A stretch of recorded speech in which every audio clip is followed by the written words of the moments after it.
El Homo sapiens sapiens es aquel que cree que la vida, como decía mi queridísima amiga María de Villota, la vida es un regalo.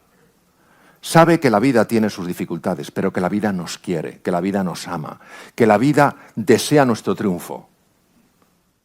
Pero también tenemos la parte del Homo demens, que cree que su mundo mental está por encima del mundo real. Es nuestra arrogancia, nuestra soberbia, nuestra prepotencia, nuestro deseo de control, de dominio del otro, de invasión de espacios, de no bastarnos nada, de querer más y más, no con una ambición sana, sino con una ambición absolutamente fuera de todo sentido.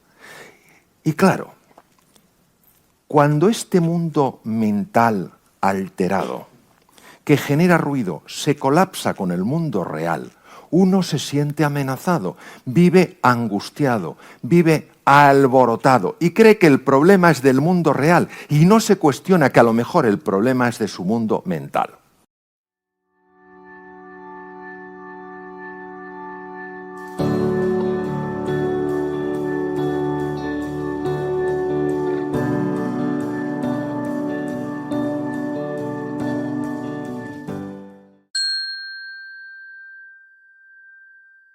Resulta fascinante ver que una parte del sistema nervioso vegetativo, el parasimpático, que como sabemos es el que se encarga del mantenimiento de los tejidos y de reducir su deterioro y envejecimiento, también se activa cuando una persona no se siente sola a la hora de hacer frente a las dificultades y los desafíos. En lo fisiológico y conociendo la misión que tiene el sistema parasimpático de reducir el envejecimiento, ¿qué duda cabe de que su activación es de gran relevancia en la reparación de los telómeros? Encontrar momentos para estar a solas y saberse recoger en la quietud y en el silencio, al menos durante unos minutos al día, es necesario para mantenerse sano y equilibrado. Sin embargo, sentirse solo ante el peligro, sobre todo en instantes de gran dificultad, parece que es altamente contraproducente para el organismo. Por eso es primordial que aquellas personas que no consiguen conectar, por la razón que sea, con otros individuos, piensen en la posibilidad de adoptar un animal de compañía con el que crear un vínculo afectivo importante. A la vista de todo lo comentado, urge hacernos una pregunta de bastante calado. ¿Es posible que el afecto, el cariño, el amor, sean protectores naturales contra el deterioro y el envejecimiento de los tejidos? Esta cuestión podría sin duda desafiar a un intelecto como el nuestro tan supuestamente lógico, razonable y cartesiano. Por eso quiero traer aquí el discurso que el gran matemático John Forbes Nash impartió tras recibir el Premio Nobel de Economía, en el que nos habla de la dimensión profunda del amor y que queda recogido en la película Una mente maravillosa.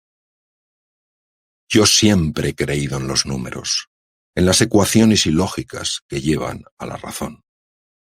Pero tras una vida de tales actividades me he preguntado, ¿qué es la lógica? ¿Quién decide dónde está la razón? Mi búsqueda me ha llevado de lo físico a lo metafísico, pasando por lo alucinatorio y vuelta atrás. He hecho finalmente el descubrimiento más importante de mi carrera, el descubrimiento más importante de mi vida.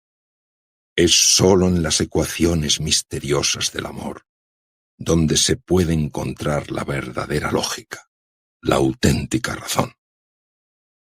Da la impresión de que las investigaciones de Nash sobre la teoría de juegos no solo le hicieron merecedor en 1994 del máximo galardón en economía, sino que además le permitieron descubrir algo que solo ciertos investigadores en el campo de la medicina han podido demostrar, y que no es otra cosa que el poder curativo y reparador del verdadero amor.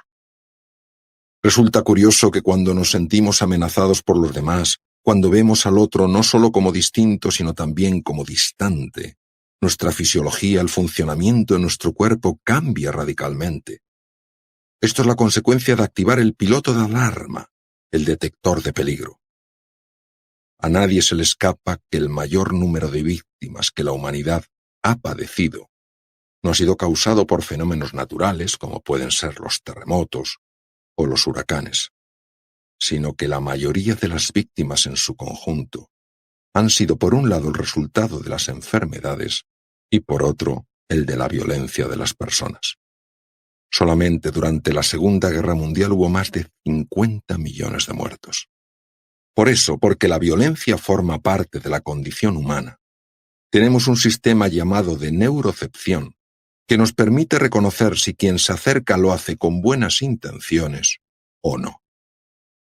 Pequeños gestos o sutiles cambios en el tono de voz nos revelan cuál es el verdadero propósito de esa persona que se aproxima.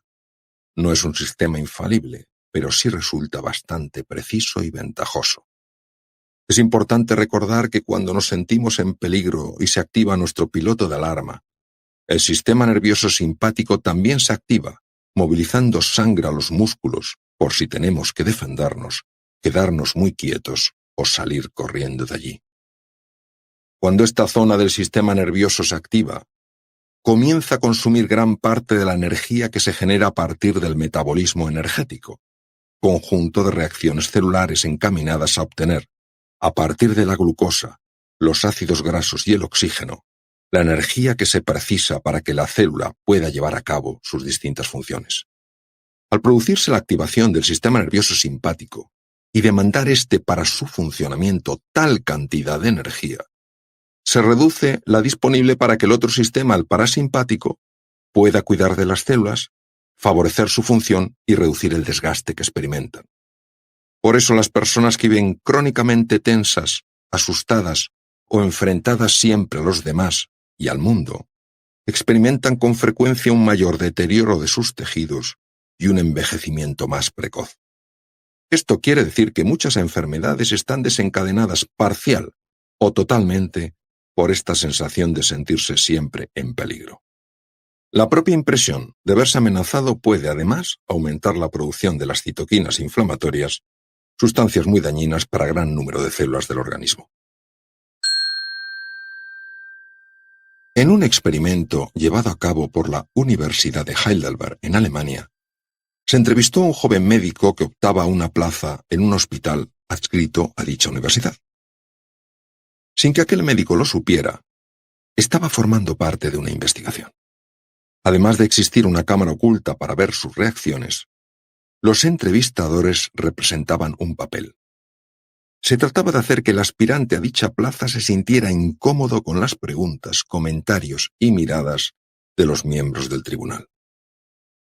Después de la entrevista y utilizando un pretexto, se le hizo una analítica. El resultado fue la presencia de una cantidad anormal de citoquinas en su sangre. Además, dicho aumento de citoquinas se acompaña de una reducción en la cifra de diversos tipos de células del sistema inmunitario, células que nos protegen, por ejemplo, de las infecciones. Resulta inspirador saber que cuando una persona no se siente amenazada por otra, sino que al contrario existe una voluntad de acercamiento, conexión emocional y colaboración, algo sorprendente pasa en su cuerpo. El sistema de neurocepción lo capta y activa el nervio vago, parte esencial del sistema nervioso parasimpático. Recordemos que este juega un papel fundamental en el mantenimiento de la función celular y en la reparación de los tejidos. La activación del nervio vago reduce, por ejemplo, la liberación de citoquinas inflamatorias después de un infarto cardíaco o cerebral. Las citoquinas aumentan el daño producido por la falta de llegada de sangre al tejido cardíaco o cerebral. Además, este nervio produce acetilcolina, que estimula las células del sistema inmune para evitar así la infección del tejido muscular o cerebral que se ha necrosado, que ha muerto por falta de oxígeno. Por eso es fundamental que una persona que sufre un infarto cardíaco o un ictus cerebral se sienta acompañada y querida. Desde un punto de vista fisiológico, el amor mejora la salud y reduce la extensión del daño producido. Hay también algo a lo que hoy se le da gran importancia en cuanto a su capacidad para predecir la salud de una persona. Inicialmente se estudió en bebés, sobre todo en prematuros, pero pronto se extendió al mundo de los adultos. Se trata de lo que se conoce como variabilidad cardíaca. Sabemos que el electrocardiograma nos da información sobre la frecuencia y el ritmo cardíacos.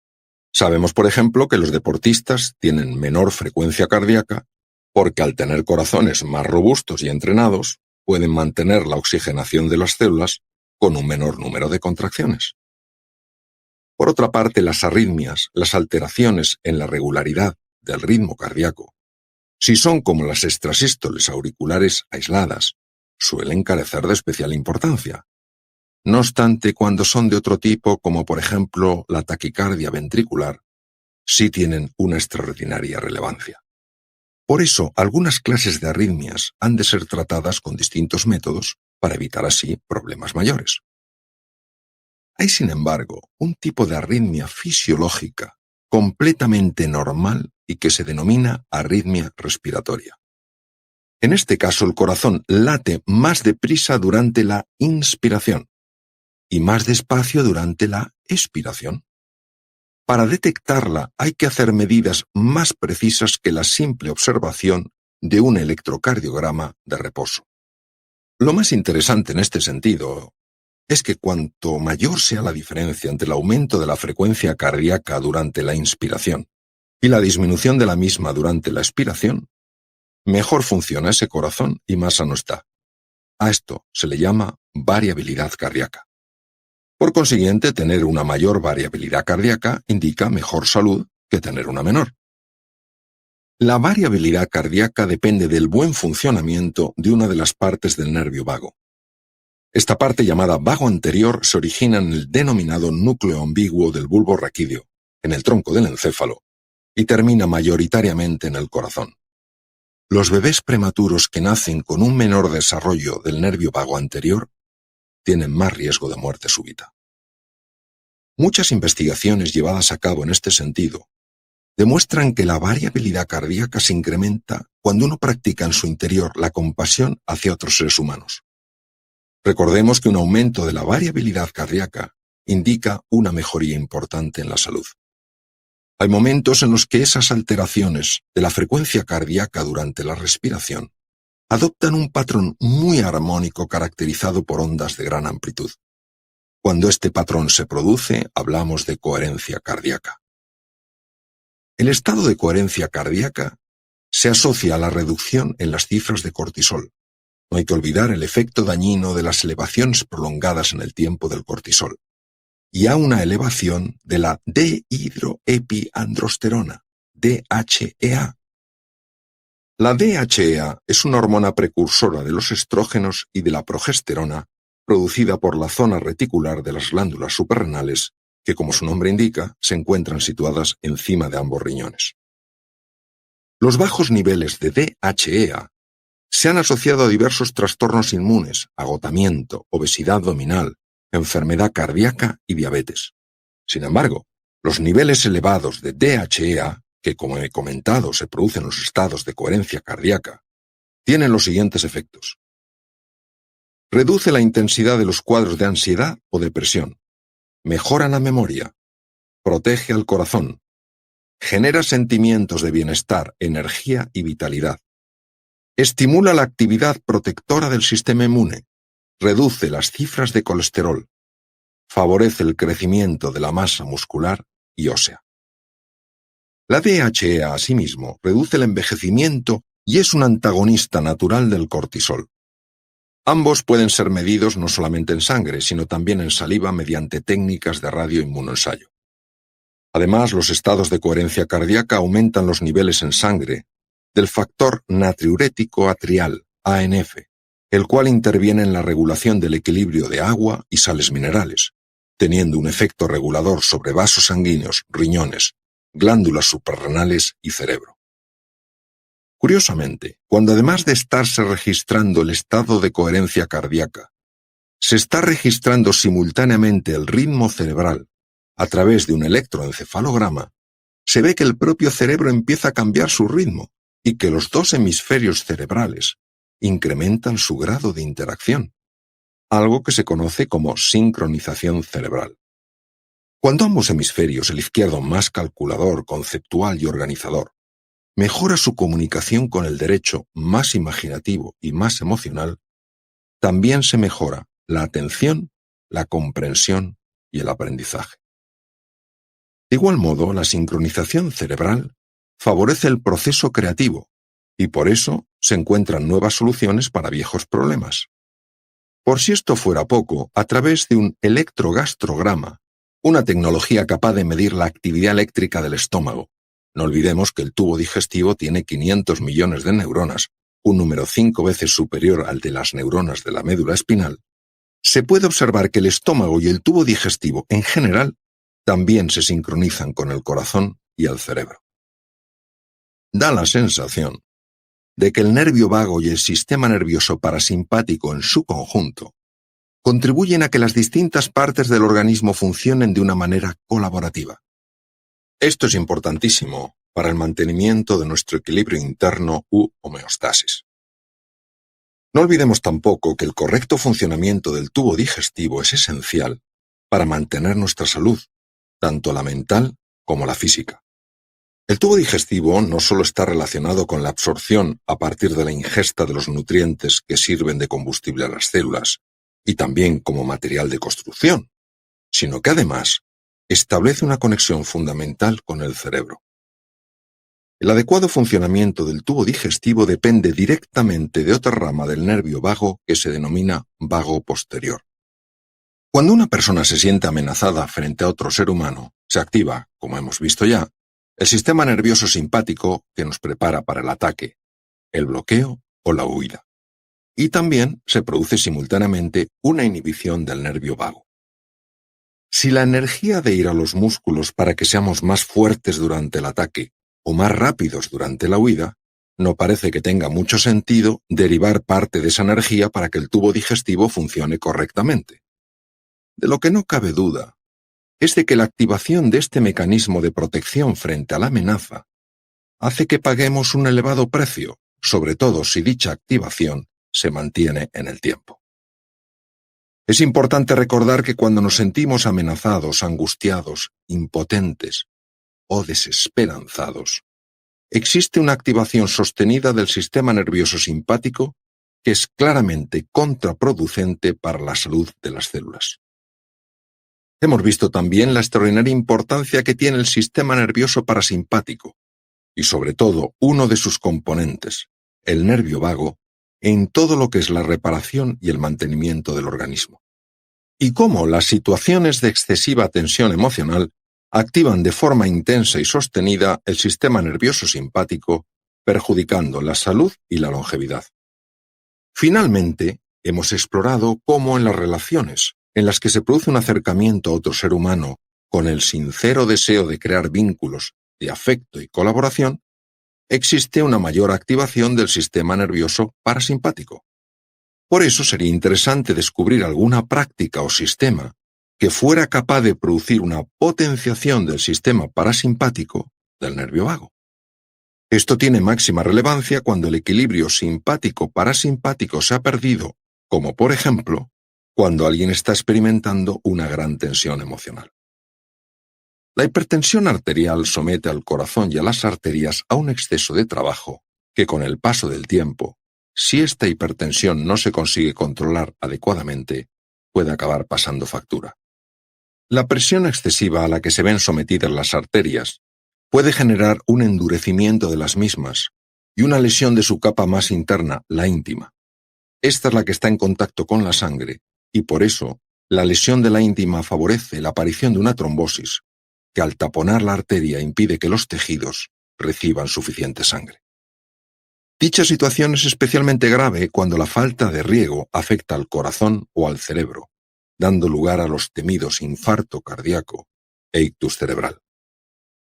Si las personas que saben que tienen hipertensión se cuidan y siguen el tratamiento médico adecuado, pueden sin duda evitar los problemas anteriormente citados y disfrutar de una vida larga y plena.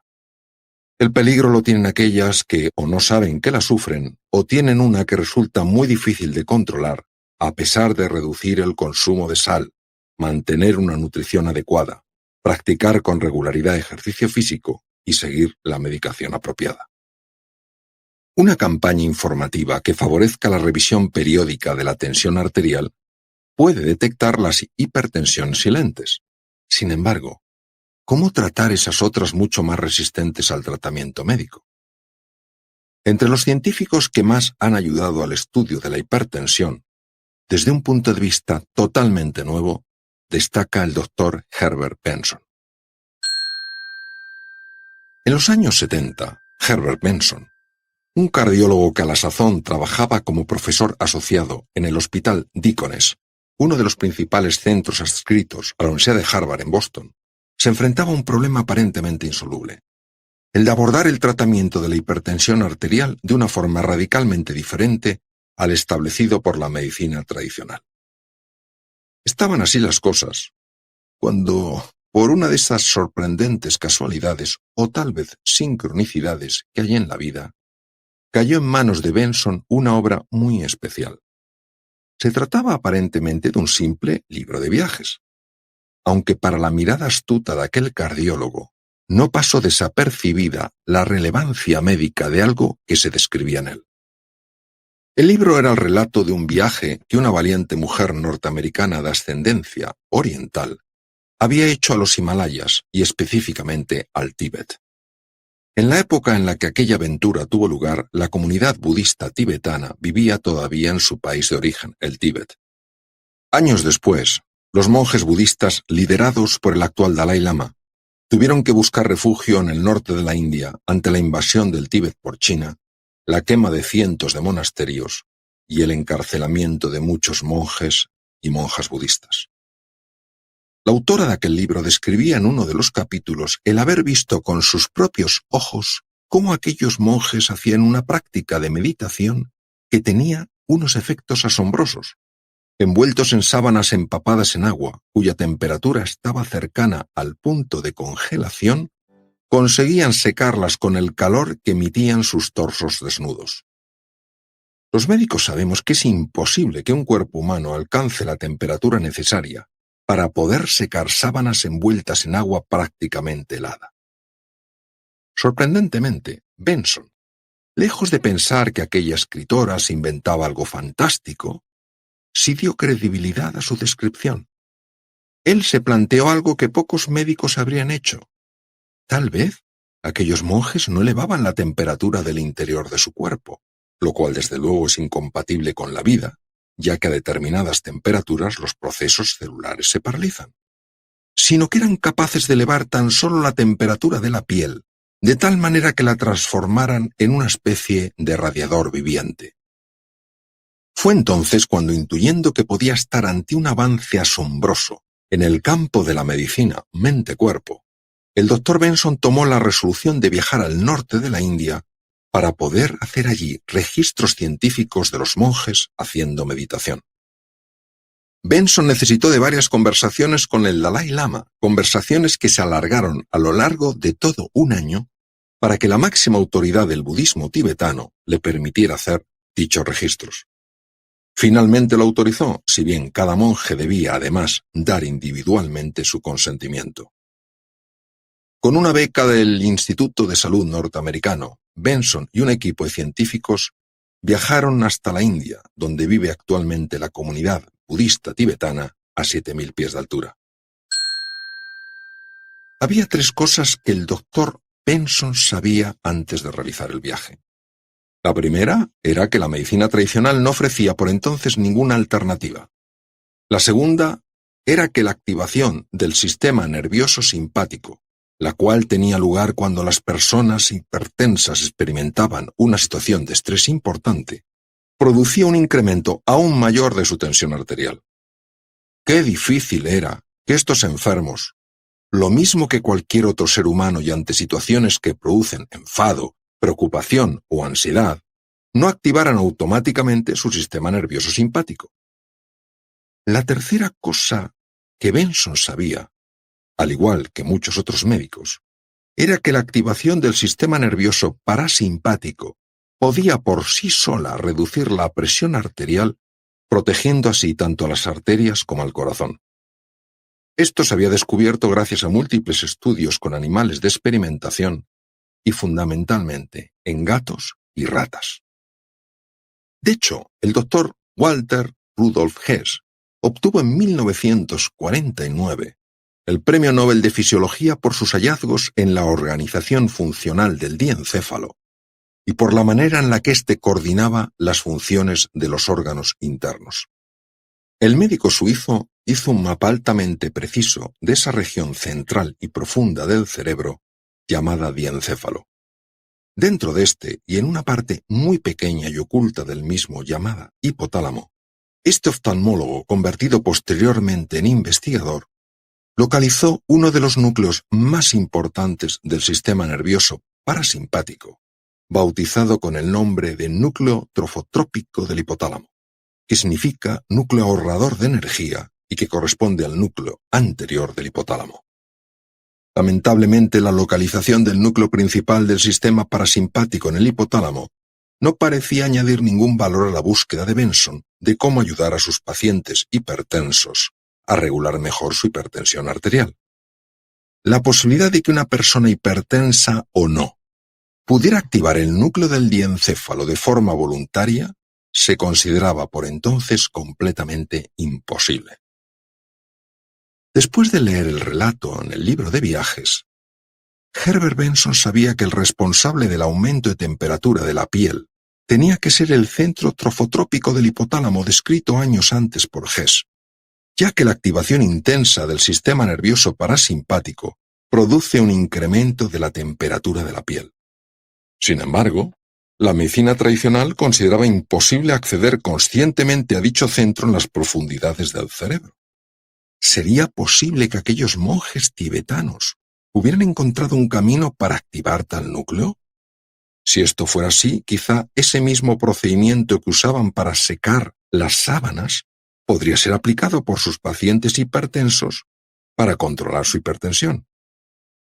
Gracias a su investigación, Herbert Benson supo que los monjes habían descubierto un camino para activar el centro trofotrópico del hipotálamo. Ahora de lo que se trataba era de medir los efectos más precisos en el cuerpo y de descubrir cómo traer esa forma de meditación a Occidente y enseñarla a los enfermos hipertensos. Los efectos probados después de múltiples estudios fueron una bajada del metabolismo y del consumo de oxígeno cercano al 70%, el mayor que hasta la fecha se había registrado. Además, se observó que se producía una regularización de la tensión arterial y un aumento del óxido nítrico, una molécula que favorece el riego sanguíneo y la salud de los tejidos. Los resultados, junto con el aumento de la temperatura corporal, señalaban claramente que la meditación era capaz de producir la activación del sistema nervioso parasimpático. Esto era precisamente lo que Benson llevaba tanto tiempo buscando. Con el deseo de simplificar la técnica, desarrolló lo que él denominó respuesta de relajación, y que le dio una extraordinaria popularidad en los Estados Unidos, convirtiéndose en poco tiempo no solo en algo que se enseñaba a los enfermos en diferentes hospitales del país, sino que empezó también a incorporarse al currículum de muchas facultades de medicina de los Estados Unidos. La técnica era desconcertantemente sencilla. De lo que se trataba era de no dejarse envolver por pensamientos perturbadores, que lo único que hacían era generar enfado, miedo, preocupación y ansiedad. Bastaba que la atención se enfocara en la respiración y no fuera secuestrada por dicho tipo de pensamientos para que se activara la respuesta del sistema parasimpático y especialmente del nervio vago. Todo hacía pensar que la mayor parte de esos pensamientos automáticos producidos por nuestra mente dualista para lo único que servían era para crear tensión y favorecer la enfermedad. El doctor Benson pronto comprobó que cuando sus pacientes con hipertensión y diversos tipos de cardiopatías practicaban esta atención en la respiración, mientras mentalmente contaban cada respiración de manera repetitiva, se producía una mejoría de su enfermedad e incluso evolucionaban mejor durante y después de la cirugía extracorpórea en caso de que su patología cardíaca precisara de una intervención quirúrgica. El mundo debe mucho a este investigador que se atrevió a explorar con absoluto rigor un campo como es el de la meditación, y que en el entorno médico de aquella época se percibía como poco científico y mucho más relacionado con lo espiritual que con lo fisiológico. Occidente necesitaba el puente de la ciencia para dar credibilidad a tradiciones y prácticas milenarias que difícilmente hubieran aguantado el paso del tiempo si no tuvieran un claro beneficio. La mente condicionada no deja de generar pensamientos automáticos porque es lo que sabe hacer. El problema de estos pensamientos es que enseguida se convierten en sentimientos y en reacciones corporales. Además, la mente dualista solo puede operar cuando nos arrastra al pasado o al futuro. Cuando nos lleva al pasado es para lamentarnos de algo que hicimos o que dejamos de hacer. Y lo normal, cuando nos lleva al futuro, es que sea para generarnos. Preocupación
y ansiedad.